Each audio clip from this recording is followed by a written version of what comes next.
If you've generally been following my channel, you know I'm a very excited, enthusiastic person, and I'll tell you what, this fork here has me more excited than ever before.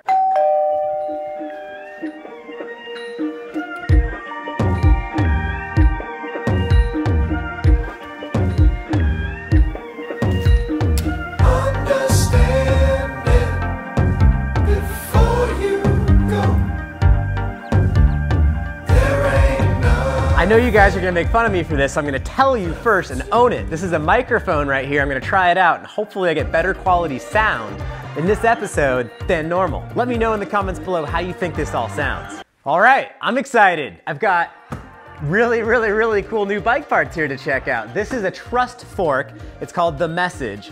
This thing won the Design and Innovation Award from Pinkbike for 2018, and that is no small feat. I'm really excited to check this thing out because I think it's very forward thinking, and I also have massive confidence in Dave Weigel, Hap Zeliga, and Jason Shears. These guys are out of Salt Lake City, Utah. All three of these guys have proven track records of success. Put together, I think they're gonna be a pretty unstoppable force. Let's check this thing out. Hopefully you guys can see as I open this thing up. Okay, that side's got staples, that side's got tape. I've got my handy tape knife. Be careful, kids. Last time I said that, I actually cut myself, so I'll really be careful this time.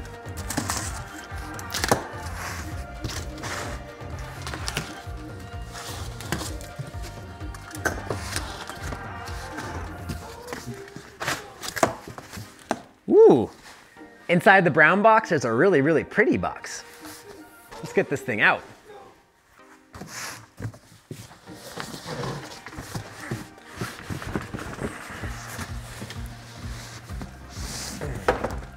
Look at this thing. Someone definitely put some time into this packaging. This is beautiful. Let's see what we find in here.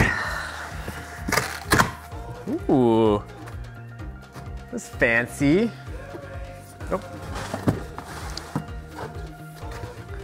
Look at that. Nice. Oh, I got my shadow and everything. Let's check this. There's the fork. All right, let's get it out. 1.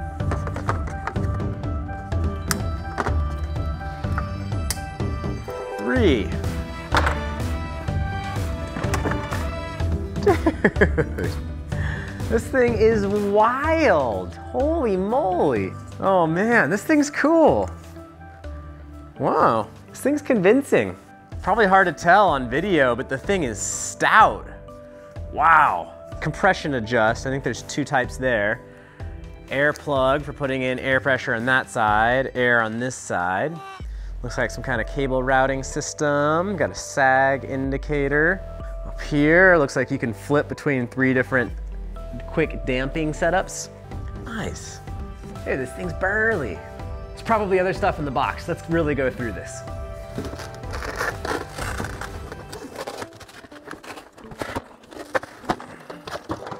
I should probably be more careful as I unbox this thing, but I am so excited to ride this fork. I just want to get into it. Trustperformance.com. Oh, nice. This thing looks pretty slick. Actual torque wrench, that's cool. Torque key, not torque wrench. I wonder if I can put other bits in here. Nice shock pump, the long nozzle.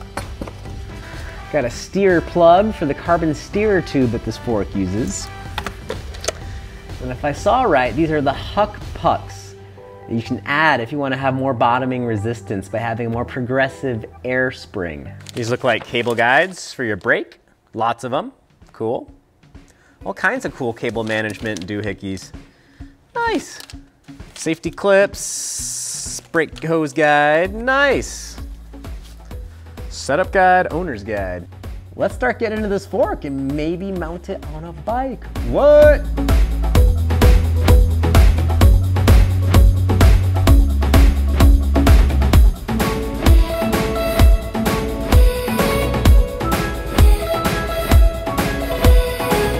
I'm gonna mount up the Message to one of my bikes. I'm not even sure which one yet.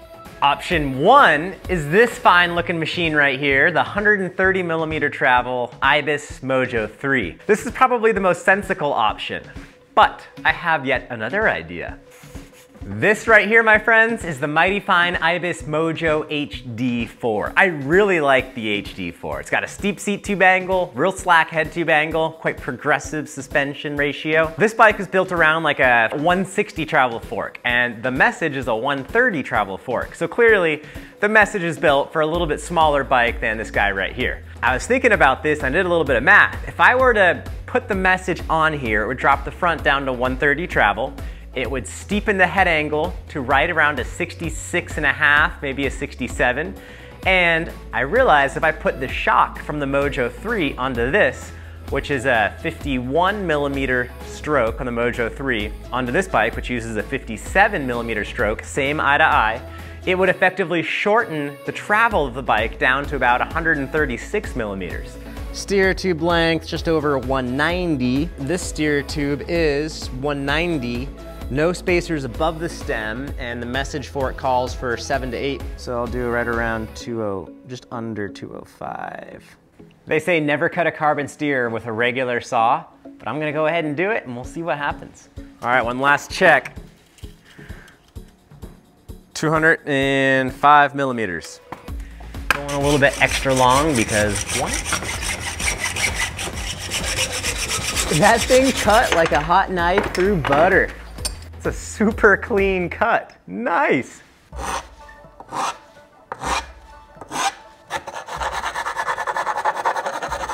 That feels pretty mellow. Don't want anything sharp right there.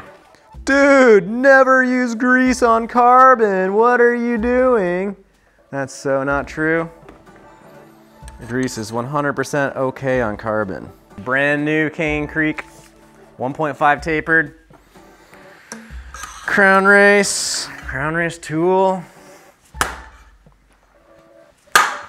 Huh, pop. Sorry to look above you guys. I've got a monitor up there so I can see what the camera is looking at. I'm pretty stoked. It's time to bolt this thing up to a bike. I think I'm gonna try it on the HD4 first, see how it feels, and if it feels funky, then I'll go to the Mojo 3.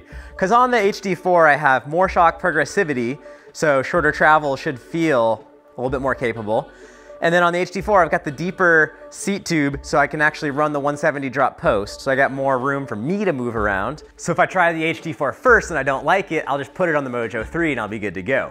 And if I put on the Mojo 3, I'll always be curious what it feels like on the HD4. So might as well just try the HD4 first. I'm gonna be running a 203 front rotor because that's what's already on this bike, and I already have that adapter up on the workbench.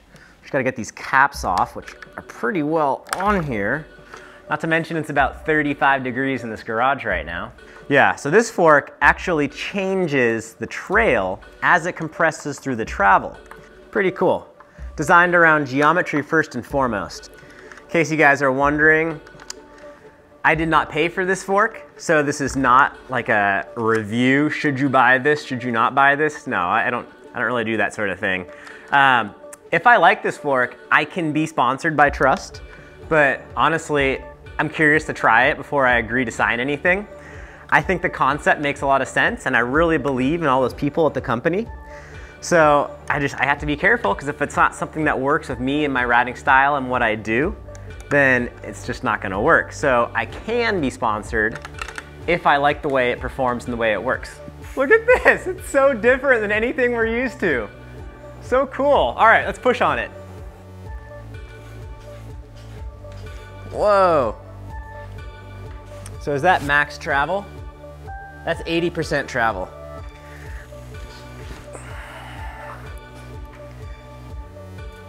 .90-ish. I might just leave it right there. That's wild. Whoa! I just smashed my shin so hard on my pedal.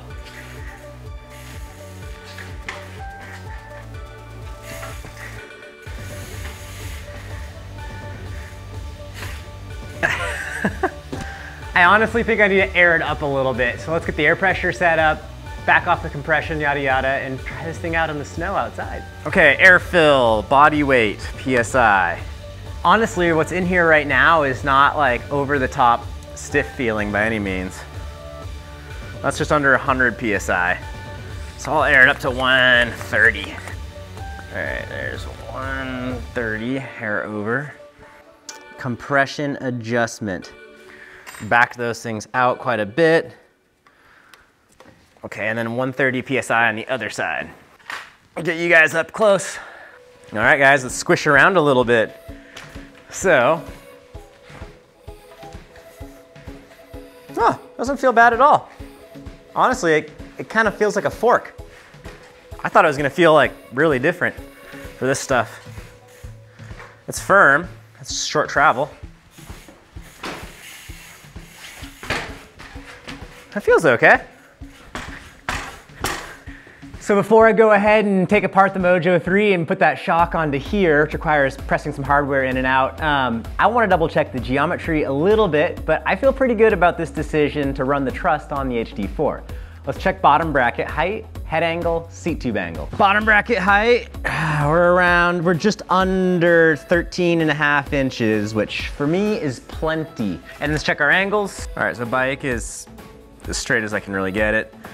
This is somewhere around 0. All right, now, very scientific here. 66, 71, or you could call it 72-ish. 66, 72, 13.5. Swap the bikes. All right, first bottom bracket height, let's double check, and we are, right around 13-inch bottom bracket height, maybe just a hair over. We're actually gonna get about a 3/8 of an inch higher in bottom bracket height on the HD4 with the truss fork than the Mojo 3. And we're gonna have 6 millimeters more travel on the HD4, so hey, that sounds pretty good. Let's check out these angles. Now I do have the same stem on both bikes, so this is a pretty apt comparison. What are we at? We're at a 67 head angle over here. And then over here, we're at a 72. I'm pretty excited about the choice to ride this on the HD4. I get a slacker head angle, possibly steeper seat tube angle, but negligible difference there. Bottom bracket height is actually higher on the HD4, and I think that's kind of cool, 13.5. It's totally appropriate. I'll have a little more suspension travel on the HD4. Should be fun, should be really fun.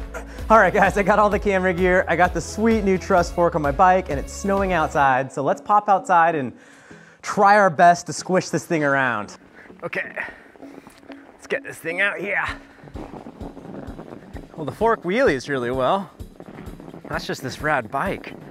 Man, I like the 180. Oh, the 180 with bars are good. You know, this thing doesn't feel as short as I'd been worried about.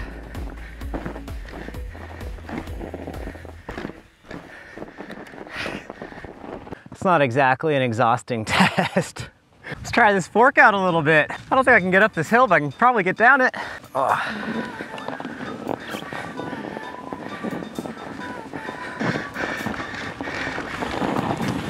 Initial report. Got some on that corner right there. The fork, I can't tell what it feels like here in the snow, but I'm really excited to try this thing out more. I think I'm gonna bring it to Arizona tomorrow. I think it's worthwhile leaving it on the HD4. Bottom bracket height is higher than the Mojo 3 currently, so I'll put on the shorter rear shock. Same eye-to-eye, shorter stroke, so that the rear travel is more closely matched to the front. And yeah, I think this is gonna be cool. Definitely not a GoPro. Oh! Just got a text from Weagle. Holy dude, that thing is ridiculous. I want to ride that bike. That's pretty cool. If you ask nicely, you can borrow it anytime. Dave's a good dude.